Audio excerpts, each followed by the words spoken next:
What's up, everybody? Furin here. Today we have a siege versus VictoriouSecret and Cyntasis. First attack, we're going into an MST with a Water Twins and a Molly. This took me a little bit by surprise in that the Martina was slower than the Triana, and so I changed tactics. Usually I kill the Shayna first, but we thought since there was no immunity, we could just snipe the Martina. I think this is still a mistake. The loss condition here is that Shayna can still use her AoE and either stun or defense break your twins, and cause a lot of problems here. So I think if I were to do this again and the same thing happened, I would still just kill that Shayna first. Hopefully you can kill her while you still have immunity. And then we don't have a situation like this right here where the Triana is going to go in between here. And if we got one proc from that Triana, we would lose a twin. And I think we still probably would have been okay. But it's just additional risk that you really don't want to have to put in. Going in next to this Sierra Orion Perna with Garo, Draco, and Rocky. Should be pretty easy to race because you have a 33 lead versus none. As long as you get like one attack buff. Oh, this was a super squishy Perna. Typically they might be a little more taken in this, but I didn't get either attack buff. We killed that, and now if the Odin kills something, it's fine. Odin is likely not going to be able to kill a Draco, and we still have our Rocky with the Endure buff.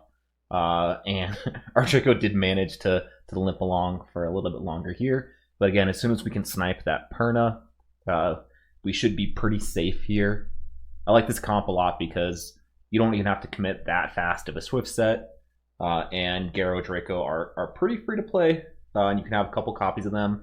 I've also seen people run this with the Water Anubis. He also has like a Can't Be Revived mechanic. And there's a few other units that do a similar thing. I just like Rocky because this is the only thing I use her for. But pretty safe win. Takes a little longer to kill everything after that first Perna, but in the end, we will get this one.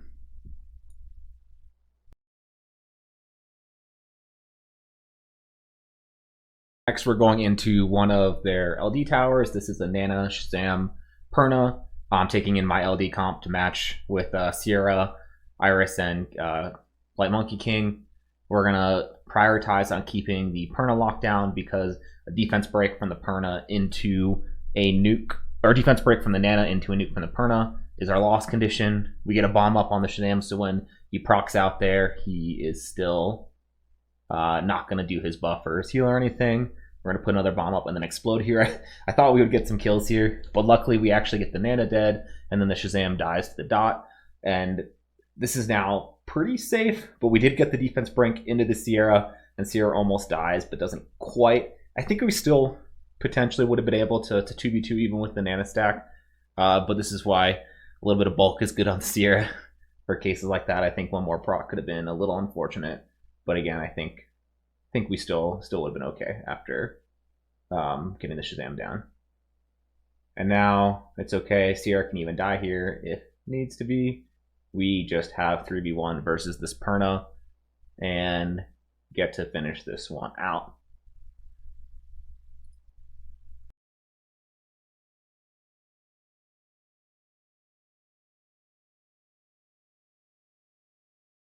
Going into another Odin comp here, we have another Odin Draco Perna, and this time I'm taking a Nana Perna Ayunu. I think this comp is just really solid into a lot of things. The interesting mechanic here is that Ayunu's passive is that whenever his passive procs and he gets revived, he gets full attack bar. He uses his skill 2 on whoever killed him, and he gets an attack increase. But the attack increasing part of that passive actually is not tied to him reviving himself. So when you run with a Nana or a Tyrannus or any sort of reviver, you can see here he actually gets that attack buff again from being revived from the Nana. So he just stacks up to do crazy amounts of damage really quick.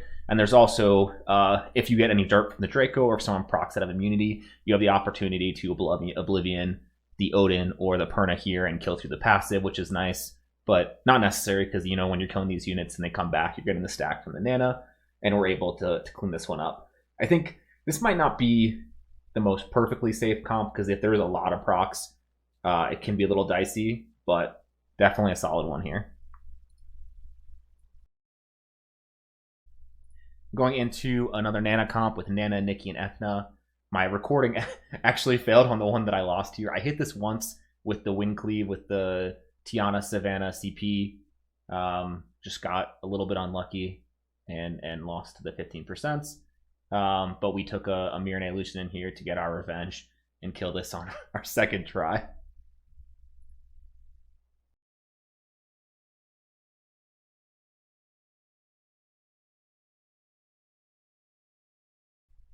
Going into another one of these new Roid defenses, we have Vigor Molly Roid. We're taking in double bomber plus Fran. We got the attack buff stripped by the Fran, and then this Roid just goes kind of crazy. It's funny too because each proc just feels like you feel it so much because he attacks you twice. So we have a non-attack buff bomb, but we hit everything. I'm considering using the stun here because Molly's AI, she will cleanse only on 2D buffs. But I think as long as we're able to kill the Vigor plus the Roid, we should be able to loop back around and kill the Molly afterwards.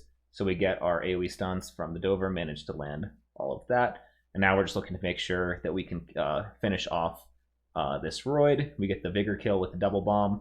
We finish off the Roid with the Fran. And then we're kind of left here in a 3v1 for a while against this Molly. I think I misplay this a little bit just for like expedience sake, but the main thing that you're trying to do is hope you get as many heal blocks from the CN as possible. And then remember that it's a 3-turn cooldown on the Molly cleanse, and don't double bomb when she has cleanse up.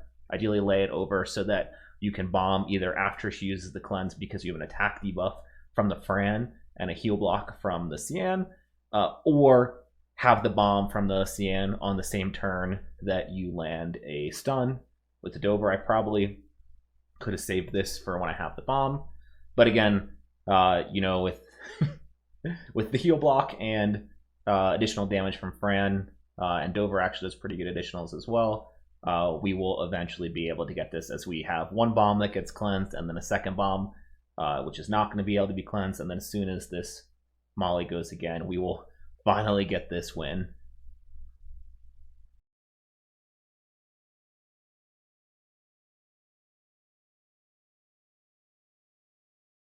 Next, we're going into another CR Orion Perna here. We have Fang, Veljul, and Hegang. I like this comp a lot, but you need to make sure that all 3 units are on Will. The loss condition is that someone gets defense broken, but as long as all of them have Will, then whoever gets stripped, even if someone does get stripped into defense broken, then it will get cleansed right away by the Hegang passive. So Orion actually kind of derped here. We can put up our Glancings, put up our immunity from our Veljul so we don't get bombed by the Sierra. I was kind of tempted to see if we could just one-pop the Sierra here before we lose the defense break. And really here, I feel like it's a rush. You want to be able to kill. You don't have a ton of healing, so you want to be able to knock out some of the DPS pretty quickly. Fang here is pretty tanky, so usually it's unlikely that he's going to die to the Perna, as long as you don't get defense broken. But here we have, there's 1 proc, 2 proc, 3 proc. That's only 4 turns in a row. That's not that bad for Perna. So that actually took my Fang pretty low, but again, quite a few procs, and he's still living. I actually don't even have any minus fire on him. I could run that for a little bit more safety in situations like this, but I just value the additional damage and being able to kill stuff very quickly. But yeah, I like to take out the Sierra first because you don't have to go through the 2 lives.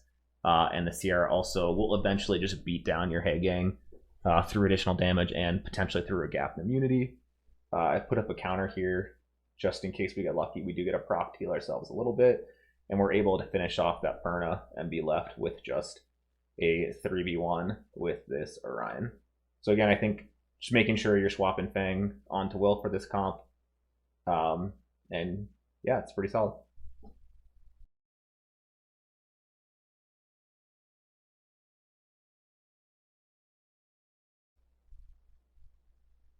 Now we're going to go into a Nana Wunsa Savannah. I'm taking in this Harmonia, Leo, and Ethna. There is a little bit of chance that the Ethna gets bopped, but I have her on a pretty tanky build here. I noticed that the Wunsa didn't use his S3 yet because we pushed him back. So I think we're going to go ahead and S3 onto him here to get our Leo back up to higher health and hopefully bait out the strip from the Wunsa. Get our defense breaks from Ethna, actually get a full turn for a Violent Proc, and I see which one that was. And then we should be able to just take out the first life of this Wunsa and proc that Nano Orb. Some good damage there. Now just need to go ahead and take out, I think the Savannah is going to be the biggest threat here next. I'm still kind of a little bit worried about putting up immunity and having the Wunsa heal off of that and steal my attack bar and everything, but he gets the skill 3 there. I'm going to go ahead and leave the Savannah on the mount because with the dot, she will lose a turn there. And at this point, I think we can just go ahead and kill this Savannah, hopefully, and get this attack done. But there, she's almost dead. We get the defense break into the one shot, the 1 health Savannah. And, you know, it wasn't a ton of procs. I think I just have pretty heavy damage build on the Ethna. And probably in the future, I'll be putting a little bit more tankiness on her here. I do have a heavy -1 artifact on the Leo here and a pretty tanky build. So I'm not that scared of him dying here. It's just going to take me a little longer to work on this Nana, kill it. Then I'll be able to finish off the Savannah and then kill the Nana one more time. But I think even if we get a defense break onto wind again from the Nana, the Leo's much tankier than the Ethna. And you can see here we get the Ethna down. We'll be able to kill this Savannah here. And then no way that this Nana can kill our Leo or our Harmonia, who has a pretty tanky build.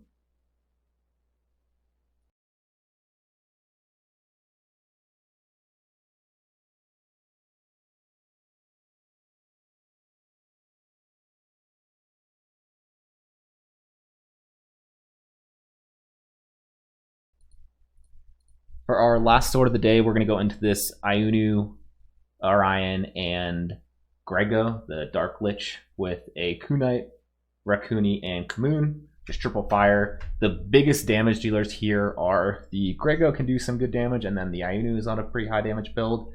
I think you should just be killing this Grego first since you have triple fire. I'm not quite sure why I decided to target the Iunu, but he dies pretty quickly here, and we're able to take that out and proc the revive and kill him one more time as soon as this Orion finishes going 14 turns in a row. But yeah, just taking this out because I think I just thought of him as the main threat, but Grego's passive, the way that it works is every time someone dies on the battlefield, he gets more damage.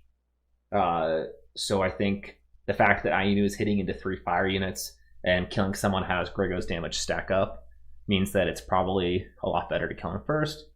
And then all 3 of these units are extremely tanky. I have the fire HP lead and the cleanses from the Rakuni. I actually just went ahead and hit auto on this one because I was just watching this Grego was not doing that much damage. And yeah, it's kind of amusing to see the Rakuni boost the Kunite out of the shield form. But no, it did what it had to do, and we got this last win.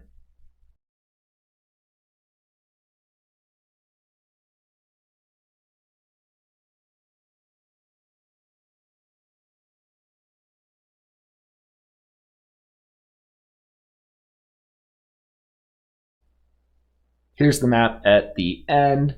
Again, another fun siege. Thank you all for watching, and I will see you in the next one.